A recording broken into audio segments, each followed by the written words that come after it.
Assalamualaikum warahmatullahi wabarakatuh. Selamat pagi, salam sejahtera untuk kita semua. Kembali lagi bersama kami di Liputan Ansonam. Saya Hanum Salsabila dan rekan saya Farnas Fajrul Falah akan menemani kalian di liputan ini.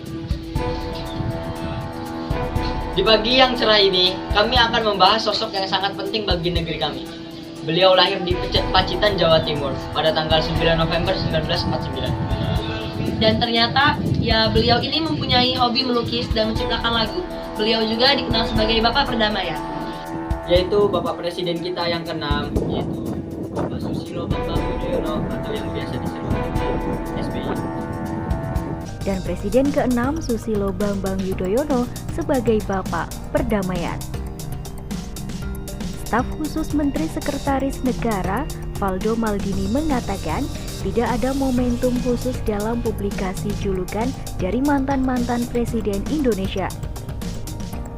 Sementara itu, Deputi Badan Penanganan Pemilu Partai Demokrat Kamhar Lakumani mengatakan sebutan untuk SBY sangat tepat diberikan jika melihat rekam jejak capaian SBY saat memimpin negara di periode pertama.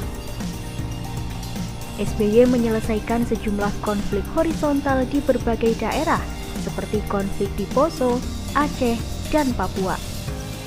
Presiden ke-6 Republik Indonesia Susilo Bambang Yudhoyono menuturkan sejumlah upaya dalam proses perjanjian damai antara pemerintah Indonesia dengan Gerakan Aceh Merdeka atau GAM. Hal itu diungkapkan SBY dalam sebuah forum konferensi internasional pada Senin 4 Oktober 2021. SBY mengaku sudah beberapa kali mendatangi Aceh sebelum menjadi presiden. Pada kedatangannya itu, SBY menemui sejumlah tokoh untuk merintis perdamaian di Aceh. Ketika maju menjadi presiden pun, SBY bersama Yusuf Kala berkomitmen untuk mendamaikan Aceh. Kita harus menjaga perdamaian dan kedamaian di Aceh ini. Saya kira semua tahu bahwa jalan yang kita tempuh dulu amat panjang dan tidak mudah untuk mengakhiri konflik di Aceh dan menunjukkan perdamaian. 30 tahun kita berikhtiar dan tidak berhasil. Saya sebagai salah satu pelaku sejarah sebelum menjadi presiden sebenarnya sudah 34 tahun keluar masuk Aceh, semua kabupaten dan kota kami datangi berkali-kali, bertemu dengan para tokoh masyarakat, semua pihak, bahkan berkomunikasi dengan pihak GAM waktu itu untuk mencari jalan bagaimana konflik benar-benar bisa kita atasi dan perdamaian bisa kita wujudkan. Nampaknya proses mengalami pasang dan surut ups and down pada pemilu 2004. Waktu itu saya bersama Pak Yusuf Kala dalam kampanye kami bertekad untuk benar-benar bisa meyakini konflik di Aceh yang telah berlangsung selama 30 tahun dan kemudian mewujudkan perdamaian. Nah, itu dia mengapa beliau bisa disebut dengan Bapak Perdamaian. Selain itu, juga ada beberapa program kerja beliau yang akan kita bahas. Salah satunya yaitu program bantuan langsung tunai atau BLT. BLT dilakukan pertama kali pada tahun 2005, berlanjut pada tahun 2009 dan di 2013. Berganti nama menjadi Bantuan Langsung Sementara Masyarakat atau BLSM. Program BLT diselenggarakan sebagai respon kenaikan bahan bakar minyak, yaitu BBM, dunia pada saat itu. Dan tujuan utama dari program ini adalah membantu masyarakat miskin untuk tetap memenuhi kebutuhan harinya. Target utama dari program BLT ini adalah keluarga kurang mampu dengan anak berusia antara 0 bulan sampai 15 tahun atau ibu yang sedang hamil. Dana tunai tersebut akan diberikan kepada keluarga terdaftar selama 6 tahun.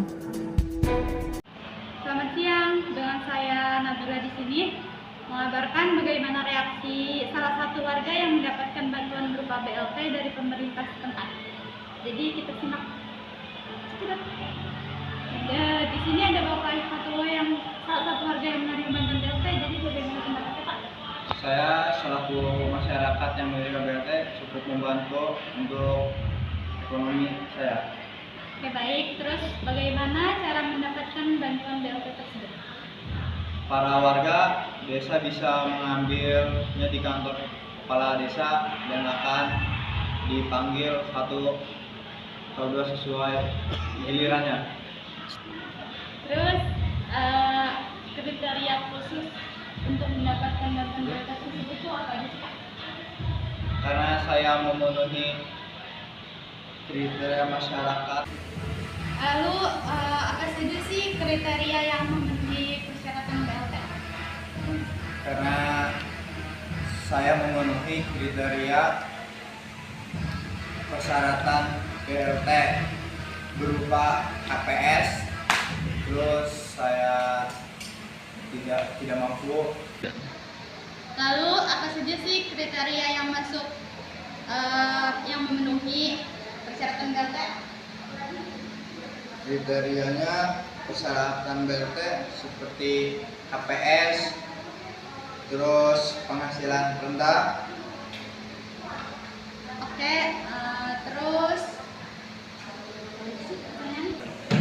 lalu apakah ada warga yang protes? Tentu saja ada, karena tidak semua warga memiliki. Lalu apakah ada warga yang protes? Tentu saja ada, karena tidak semua warga menerima bantuan BLT. Oke, terima kasih Bapak Hikmat.